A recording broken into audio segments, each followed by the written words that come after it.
Hey, what's up guys? It is Rob and I'm back with another Horror Madness movie review. As I stated, for the month of October, I'm going to be reviewing one horror movie every single day. If you haven't seen my day one review where I talk about the Texas Chainsaw Massacre, the original, definitely check it out. But now we are on day two. If you can't already tell, the movie that I'm going to be talking about is A Nightmare on Elm Street. The 1984 American slasher classic. The one that started it all. When it comes to these films, this one's my favorite, but I do like 1, 2, 3, and 4. 4 is a guilty pleasure for me. New Nightmare is okay, but those are basically my favorites. Nightmare on Elm Street, written and directed by Wes Craven. Rest in peace, Wes Craven. You are still the man, still the legend. Great horror director and writer. When it comes to a villain like Freddy Krueger, very different from the others. He doesn't wear a mask. He actually talks. He's funny. He says whatever's on his mind. He likes to curse. He has an amazing laugh. Like, you know, I love Leprechaun's laugh. I love Chucky's laugh, but Freddy's got a great laugh. Played by Robert Englund, the legend himself. I mean, nobody can play Freddy. They already tried that. Jackie Earl Haley.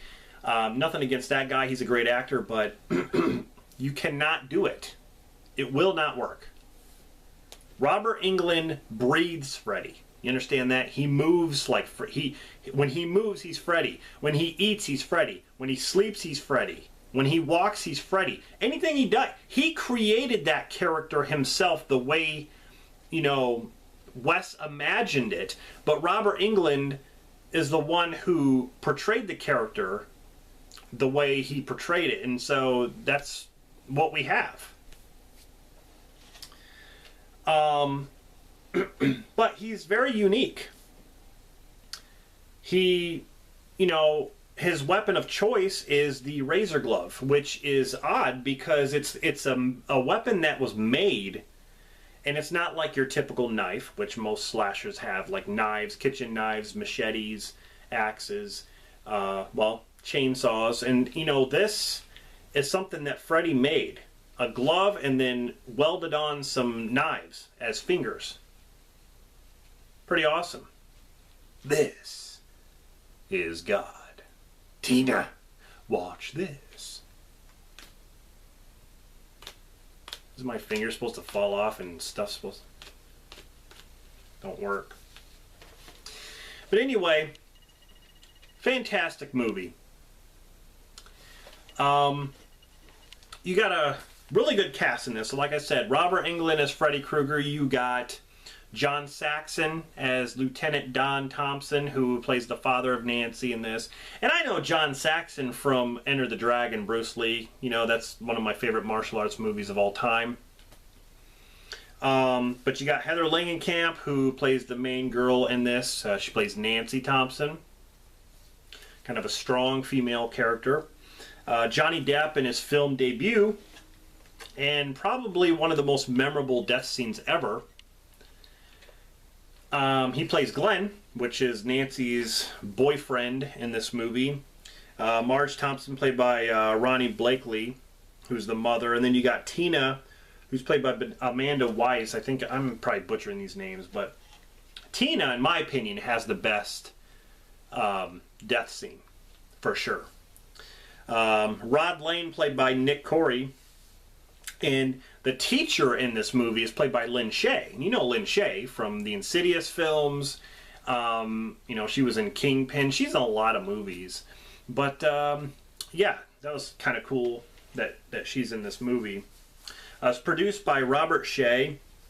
Music by Charles Bernstein. And this movie definitely has some memorable music. I love it. It's creepy. Especially, you know, the stuff with like the little girls singing, you know, 1, 2, Freddy's coming for you, things like that. Like, you know, down the line with the sequels and stuff, you see the girls jumping rope, and that's always been like a creepy thing with me. And, you know, a lot of people will say, you know, when I was younger, I was always afraid of Freddy. Like, I'd always have nightmares about Freddy. I never did. I always thought Freddy was cool. The ones that I had nightmares about was, well, it was mostly Jason, because that was the series I watched a lot more than this series. Friday 13th is my favorite series. But yeah, I never had dreams about or nightmares about Freddy Krueger. Had a budget of like 1.8 million and it made $25.5 million.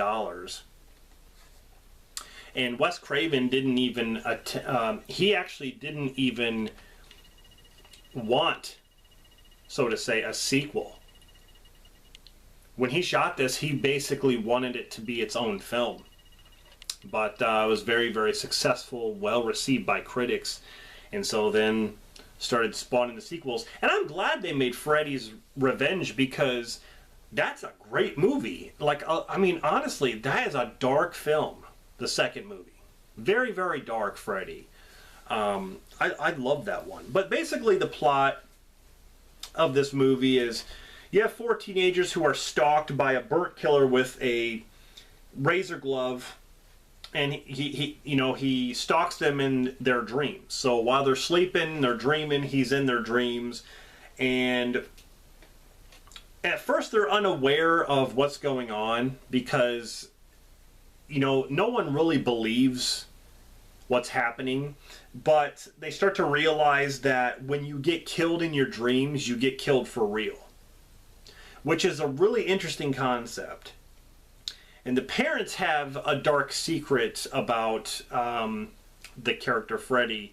There's something that the parents aren't saying or don't want to say about Freddy Krueger himself.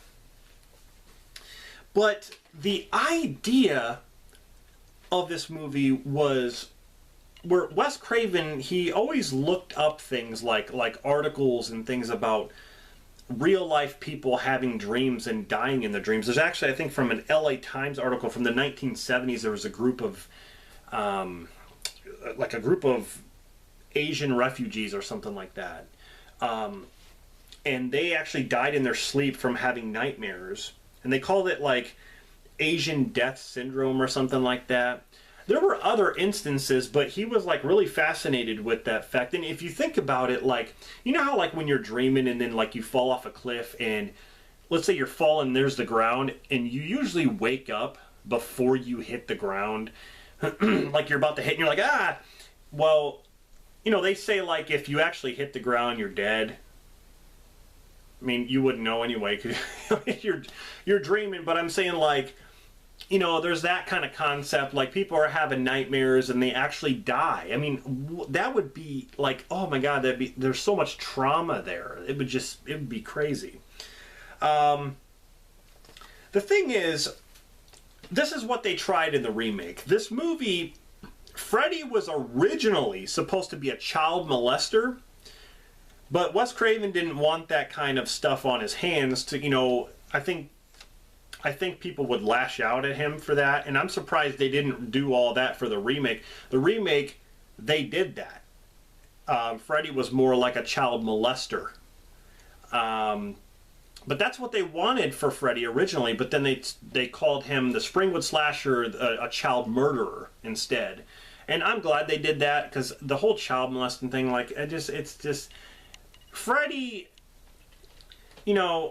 he's not like a pervert, okay? He's the guy who jokes around with you and pretty much kills you, messes with you in his dreams. I mean, yeah, he does stuff to women, but it's not like, I'd rather him... I think he's more scarier if he were to kill kids. I mean, that's crazy.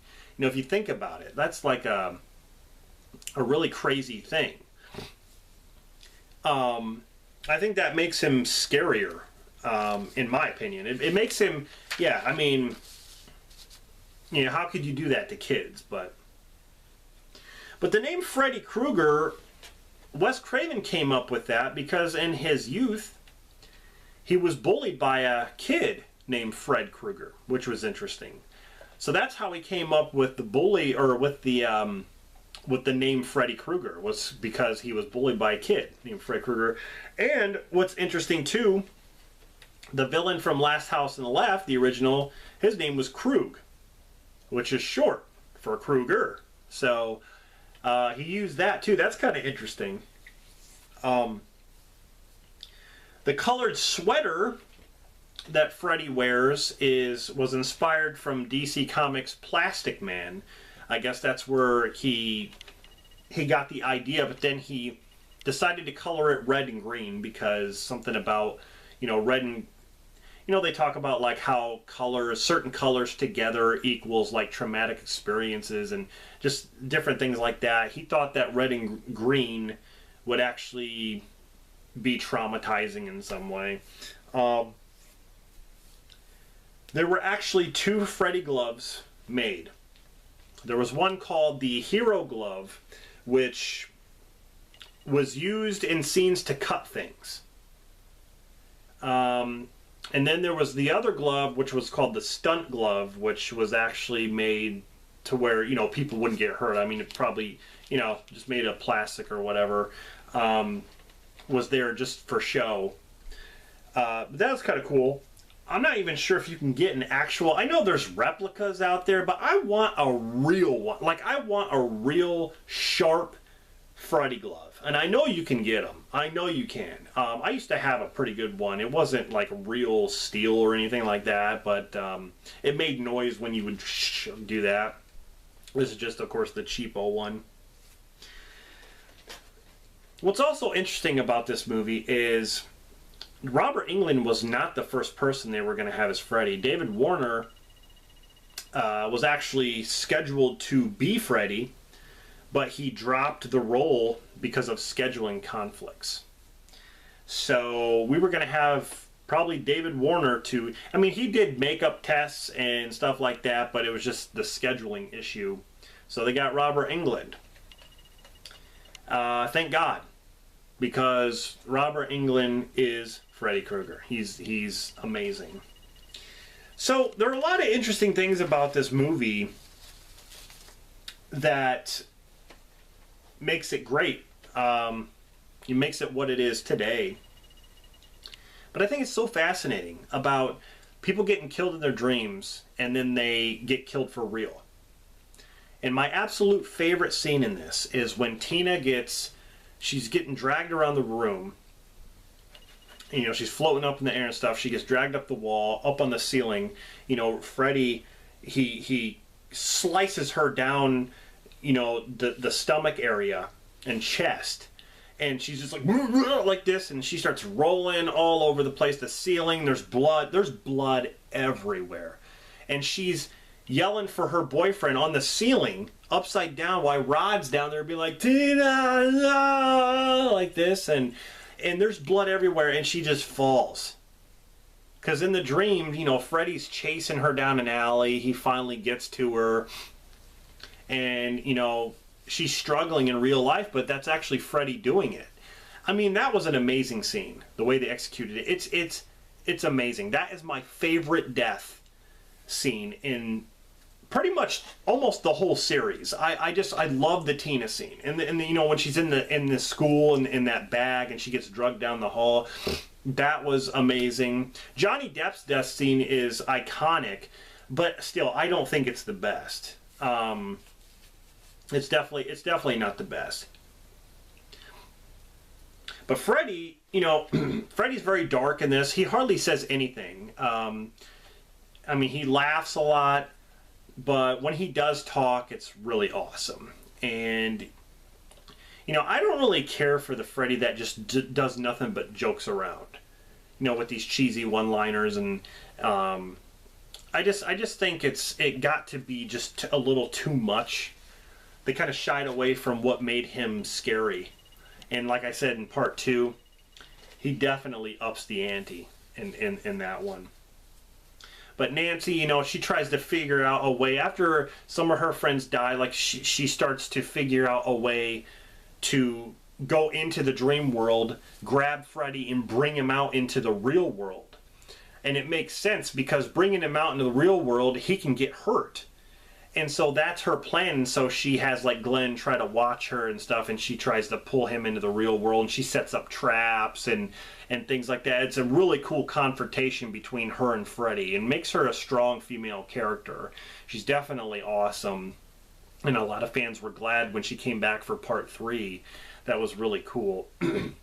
But yeah, this movie, it just has an amazing story, and amazing characters. I love them, and the soundtrack and the score and all that's great.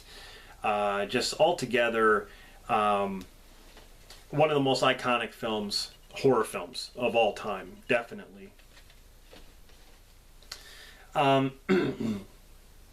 Wes Craven really knows his stuff, man. He really knew how to execute films, and you know, put on film what's on his mind,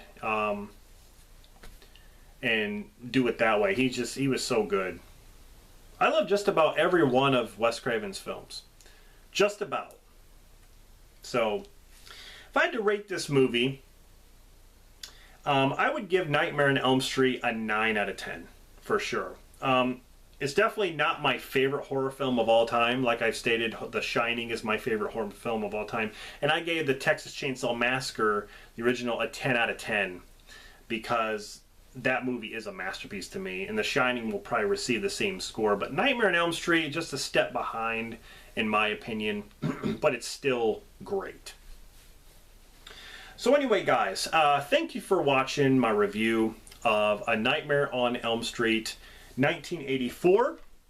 I hope you guys enjoyed it. Like I said, this is day 2. It's going to be a long haul from here, man, because I got other reviews to do and like other videos that I'm working on. So there's a lot to do, but there's a lot of content coming. So stay tuned. And yeah, this is Rob signing off, and I'll see you guys on day 3.